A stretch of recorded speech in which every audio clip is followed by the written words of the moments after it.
इस समय लेह और लद्दाख जल रहा है, आगजनी हो रही है, हिंसा हो रही है, तोड़फोड़ हो रही है, पत्थरबाजी हो रही है, कुछ लोगों की जान भी गई है, बहुत सारे लोग घायल भी हैं। बीजेपी का जो ऑफिस था उसको फूंक दिया गया। ये सब कुछ हो रहा है, जांच होगी, उसके बाद पता चलेगा इसके पीछे कौन लोग हैं, कौन सी शक्तियां हैं।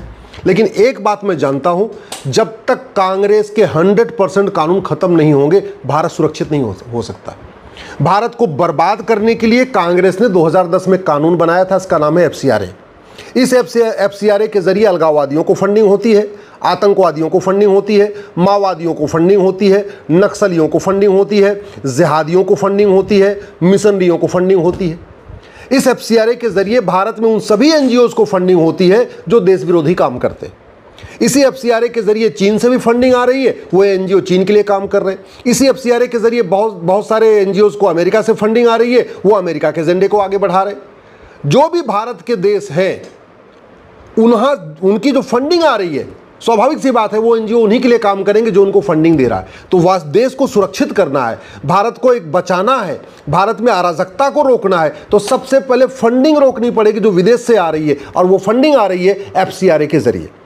ये कांग्रेस ने 2010 में इसीलिए बनाया था क्योंकि यहाँ के NGOs को आराम से फंडिंग हो रही है। बहुत सारे नेताओं के NGO को फंडिंग हो रही है, अभिनेताओं के NGO को फंडिंग हो रही है, बहुत सारे लेखकों को FCRA के जरिए फंडिंग हो रही है, तथाकथित बुद्धिजीवियों को फंडिंग हो रही है, माओवादियों को फंडिंग हो रही है, वामपंथियों को ज़्यादा बहुत बड़ी फंडिंग हो रही है।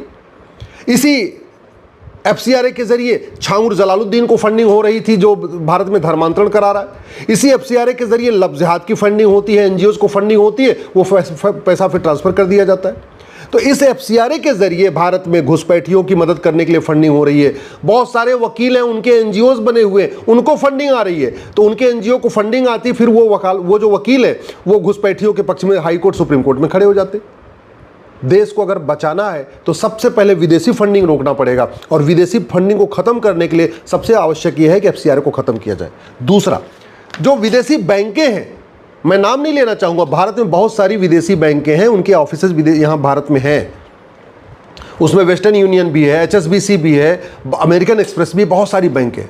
सारी बैंकें खराब नहीं हैं, लेकिन कुछ विदेशी बैंकें भारत में बाहर से फंडिंग करवा रही हैं। भारत के पैसे को विदेशी पैसे को भारत में अलगाववादियों को फंडिंग करा रही है। और फंडिंग कैसे करा रही है? वो जब पैसा ट्रांसफ़र करती हैं तो उसमें RTGS और NEFT यूज़ करती है। RTGS NEFT यूज़ करती हैं, हमारा RBI का सॉफ्टवेयर पकड़ ही नहीं पाता। मेरी PIL चल रही है कोर्ट में, यूनिफॉर्म बैंकिंग कोड के ऊपर। तो विदेशी फंडिंग रोकने के लिए सबसे पहले क्या करना पड़ेगा? आपको FCRA खत्म करना पड़ेगा। दूसरा, एक यूनिफॉर्म बैंकिंग कोड लागू करना पड़ेगा। जो भी बाहर से पैसा आ रहा है उसमें ट्रांजैक्शन के ऊपर साफ साफ लिखा होना चाहिए भेजने वाला कौन है, एड्रेस क्या है, उसका मोबाइल नंबर क्या है, जिससे कि सरकार आराम से वेरीफाई कर सके ये भेजने वाला है कौन। किसान आंदोलन की बहुत बड़ी फंडिंग कनाडा से हुई थी, ऑस्ट्रेलिया से हुई थी, और बाकायदा बैंकों के जरिए हुई थी। RBI कुछ नहीं कर पाया, वित्त मंत्रालय कुछ नहीं कर पाया। क्यों? क्योंकि हमारा जो सॉफ्टवेयर है वो तो ये देखता है कि इस पर IMT लिखा है, RTGS लिखा है, NEFT लिखा है। अगर RTGS NEFT लिखा हुआ है तो हमारा RBI का सॉफ्टवेयर सोचता है ये भारत के अंदर का पैसा घूम रहा है। जब बाहर से पैसा आता है तो उस पर लिखा होना चाहिए IMT, इंटरनेशनल मनी ट्रांसफ़र। लेकिन ये जो प्राइवेट बैंकें हैं ये IMT लिखती नहीं है, NEFT RTGS कोड यूज़ करती हैं, इसलिए सरकार को पता नहीं, वित्त मंत्रालय को पता नहीं, RBI को पता नहीं, और कोर्ट में आके क्या जवाब दे रहे हैं? हमारे पास ये गाइडलाइन है, ये गाइडलाइन है। अरे भैया, तुम दुनिया भर तुम्हारी गाइडलाइन किस काम की? जब तुम फंडिंग रोक ही नहीं पा रहे हो, विदेश से पैसा आ रहा है अलगाववादियों, कुछ रोक ही नहीं पा रहे, चाहे वो कश्मीर के अलगाववादी हो, चाहे वो छत्तीसगढ़ के अलगाववादी हो, चाहे वो उड़ीसा के माओवादी हो, चाहे वो असम में जो विदेशी वहाँ पे काम चल रहा है उसका है। जब आप फंडिंग नहीं रोक पा रहे तो आप नियम कानून बना के बैठे रहो। तीसरा, सबसे इंपॉर्टेंट है, भारत में ये अमेरिका का जो फेडरल पिनल कोड है, ऐसा ही भारत में एक भारतीय दंड संहिता बनाई जाए। ये अमेरिका वाला एग्जाम्पल मैं इसलिए दे रहा हूँ, वहाँ ना 50 कानूनों का मकड़जाल नहीं है, सिंपल एक कानून है, इसी में 150 धाराएं हैं, यानी 150 अपराध के लिए 150 चैप्टर बना रखे हैं। हमारे यहाँ हर अपराध का एक अलग से पूरा कानून बना हुआ है।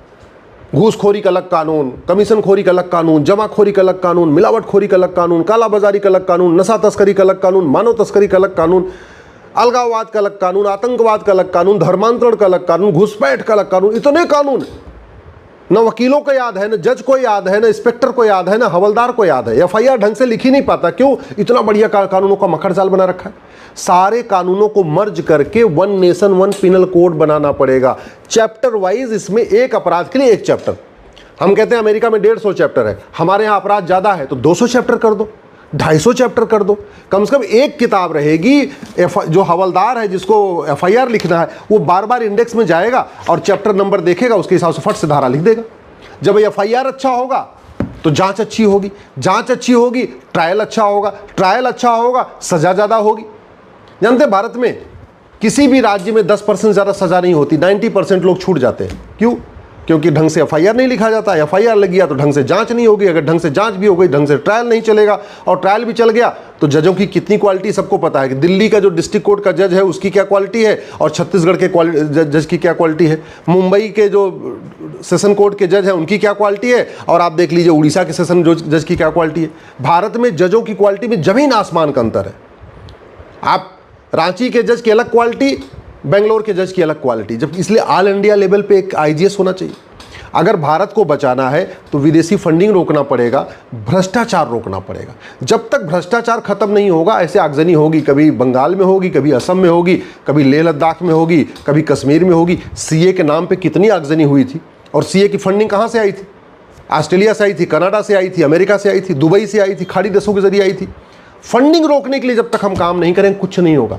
हम कांग्रेस को सुबह से लेकर शाम तक गाली देते रहे, राहुल गांधी को सुबह से शाम तक उसका मीम बनाते रहे, मजाक बनाते, देश को कोई फायदा नहीं होना। देश को फायदा तब होगा जब कांग्रेस के द्वारा बनाए गए एक एक कानूनों को खत्म करेंगे। और अगर हर पार्लियामेंट के सेशन में एक कानून खत्म करते तो अब तक कांग्रेस के सारे कानून खत्म हो चुके। हर पार्लियामेंट के सेशन में एक एक कानून खत्म करते सारे अंग्रेजी कानून खत्म हो चुके होते। हर पार्लियामेंट के सेशन में एक एक कानून बनाते तो मुगलों का नामो निशान मिट चुका होता। हर पार्लियामेंट में सेशन में अगर एक एक कानून बनाते तो गुलामी के नाम भी खत्म हो गए होते, गुलामी के निशान भी खत्म हो गए होते, गुलामी की कुरीतियां खत्म हो गई होती, गुलामी की कुप्रथाएं खत्म हो गई होती। हर पार्लियामेंट सेशन में अगर एक कानून बनाते तो गुलामी की शिक्षा बदल गई होती, गुलामी की पुलिस व्यवस्था बदल गई होती, गुलामी की न्यायिक व्यवस्था बदल गई होती, गुलामी की प्रशासनिक व्यवस्था बदल गई होती। हर पार्लियामेंट सेशन में अगर एक कानून बनाते तो गुलामी की टैक्स व्यवस्था बदल जाती, गुलामी की व्यापार व्यवस्था बदल जाती। हर पार्लियामेंट सेशन में एक कानून बनाते तो अब तक पुलिस चार्टर लागू हो गया होता, जुडिशियल चार्टर लागू हो गया होता, एडमिनिस्ट्रेटिव चार्टर लागू हो गया होता, टैक्स चार्टर लागू हो गया होता, जस्टिस विद इन ईयर लागू हो गया होता। मुझे समझ में नहीं आ रहा है झूठ पकड़ने के लिए नार्को पॉलीग्राफ ब्रेन मैपिंग कानून क्यों नहीं बन रहा है? हमने झूठ को फ्रीडम ऑफ स्पीच क्यों बना रखा है? झूठ को गंभीर अपराध क्यों नहीं घोषित कर रहे? आधी समस्या वहीं खत्म हो जाएगी झूठ बोलना अगर गंभीर अपराध हो जाए। आधी समस्या खत्म हो जाएगी झूठ पकड़ने के लिए नार्को पॉलीग्राफ ब्रेन मैपिंग कानून बन जाए। भारत में जस्टिस विद इन ईयर हो सकता है, उसके लिए केवल 5 कानून बनाना पड़ेगा। यूनिफॉर्म पुलिस कोड बनाना पड़ेगा, यूनिफॉर्म एडमिनिस्ट्रेटिव कोड बनाना पड़ेगा, यूनिफॉर्म जुडिशियल कोड बनाना पड़ेगा, और एक सिटीजन चार्टर लागू करना पड़ेगा कि जो झूठ बोलेगा, जो झूठी शिकायत करेगा, जो झूठी गवाही देगा, जो झूठा आरोप लगाएगा, उसकी नागरिकता खत्म हो। इतना करते ही सब ठीक हो जाएगा।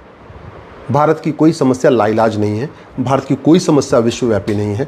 जो समस्याएं भारत में है वो चीन में नहीं है, जो समस्या भारत में है वो जापान में नहीं है, जो समस्या भारत में है वो सिंगापुर में नहीं है। सिंगापुर में आज भी सतयुग है, ये कलयुग भारत में ही चल रहा है। जापान में आज भी सतयुग चल रहा है, ये कलयुग भारत में ही चल रहा है। हमारे यहाँ से बहुत अच्छा सिस्टम अमेरिका में है, हम क्यों अमेरिका की नकल नहीं कर लेते? हमारे यहाँ से बहुत अच्छा सिस्टम चीन में, हम उन चीन के अच्छे सिस्टम की नकल क्यों नहीं करते? आखिर हम हाईवे की नकल करते हैं, एक्सप्रेसवे की नकल करते हैं, एयरपोर्ट की नकल करते हैं, कानूनों की नकल क्यों नहीं करते? हम क्यों नहीं देख रहे हैं कि भैया जो समस्या भारत में है इनमें से जिन देशों में समस्या नहीं है, लाओ वहाँ देखते हैं क्या है। सिंगापुर में नशे का एकदम नामो निशान नहीं है, हम सिंगापुर वाला जो नशे वाला कानून क्यों नहीं ले लेते?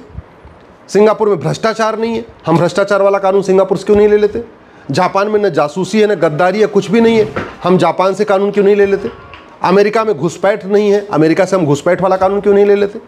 अरब, दुबई, कुवैत में कोई ज़मीन पर अतिक्रमण नहीं करता, हम वहाँ से जो ज़मीन वाला कानून क्यों नहीं ले लेते? भारत की कोई समस्या लाइलाज नहीं है, भारत की कोई समस्या विश्वव्यापी नहीं है। यहाँ का कानून घटिया है, न्यायिक व्यवस्था सड़ी हुई है, कोई रिस्पॉन्सिबिलिटी नहीं है, कोई अकाउंटेबिलिटी नहीं है।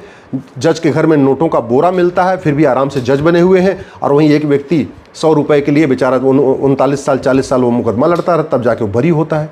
तो ये जो सिस्टम है ये सड़ा हुआ, इसको जब तक नहीं बदलेंगे, जमीन स्तर पे कोई बदलाव नहीं आएगा, तब तक वास्तव में आम जनता को कोई फायदा नहीं होगा, तब तक भारत सुरक्षित नहीं होगा। इसलिए मैं हाथ जोड़ के निवेदन कर रहा हूँ, मुगलों के नियम कानून ख़त्म करिए, अंग्रेज़ों के नियम कानून ख़त्म करिए, कांग्रेस के नियम कानून ख़त्म करिए, तब देश सुरक्षित होगा।